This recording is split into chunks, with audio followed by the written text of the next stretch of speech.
Hey, everyone, and welcome back to another reflection of the book, The Mindful Catholic by Dr. Greg Bottaro. This week, we're on chapter 2, which talks about how the body makes visible what is invisible. And for this week's reflection, I'd like to bring you back to deployment. In this case, deployment meaning military deployment to the desert area. Those of you that know where I went, when I went. And I wouldn't describe this time as the best of times, right? But there were certain boons to going, and among them, the people that I was with. I got to fly with some really great guys. Had some awesome crews. We had, for as long as we were together, right? We had deep discussions. We had some good times and uh, the camaraderie. Ample time to go to the gym when we weren't flying. And also ample time to pursue my own research, essentially. Pray, attend daily mass if it was available, and help out at music ministry during Sunday mass was also very fulfilling for me. So, yeah, not the best of times, but one of these boons were certain reflections that would come into my mind as a result of this ample time to meditate and pray. And one of the reflections went something like, if you're not taking care of your body, aka sleep, diet, exercise, and you miss the opportunity to spread the gospel message, or worse yet, you turn someone away from God because of a snappy comeback, snappy comment, or a poor attitude, then some of that onus is on you. Now, I'm certainly guilty of this because I'm human.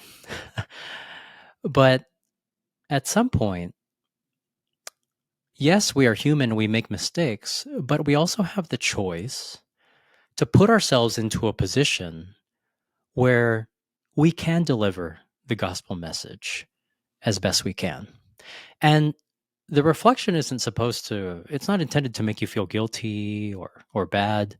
It's meant to highlight that in order to best discern and do what God wills for us, we have to take care of ourselves.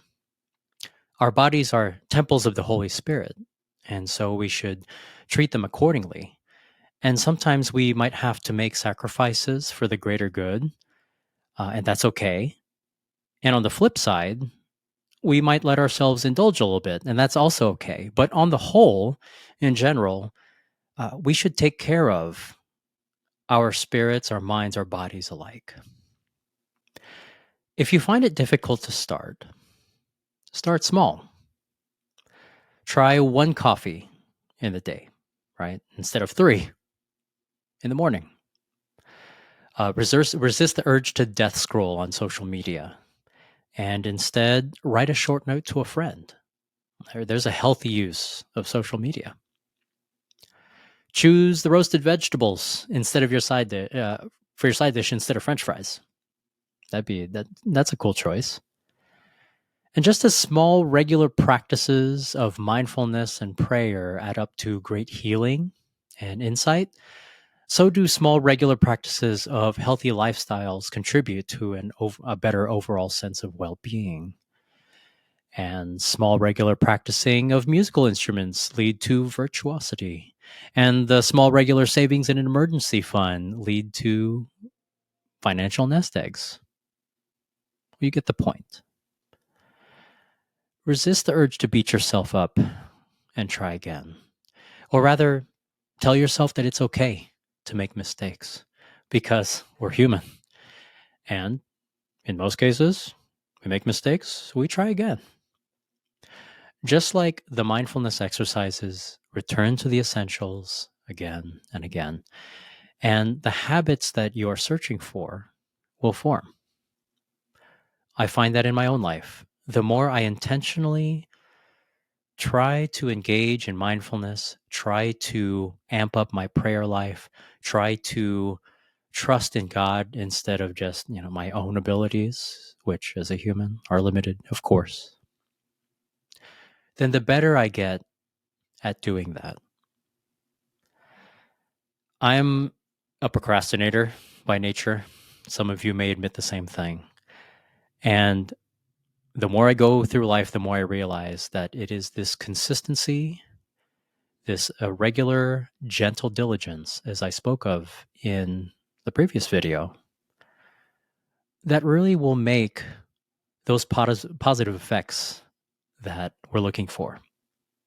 It's also possible to go to this on the negative side, to habitually practice not so good things and then fall into bad habits. But in this case, we're looking for something that has a positive impact on your physical health, on your mental and spiritual health. So I leave you with that, all right, as a bit of a motivator to try and put yourself in a position, sleep, diet, exercise, right? So we're just talking kind of physical primarily, to put yourself in a position where you can deliver the gospel message, where you can be that positive influence, be the God's hands and God's mind here on earth in the best way possible. We're not going to be perfect, but we can continue striving. We continue reaching, and let God flow through us to be that for other people. I'd love to hear your comments on ways that you've been mindful. I'll try to be mindful this week, and things that you'd like me to cover in the future. I'd love to hear your feedback. I've only received one comment so far, and it wasn't the best of comments. Maybe I'll reply to it sometime. But there we go. So I'm praying for you. Hang in there. It's worth it. And it'll be okay. I'll see you next week.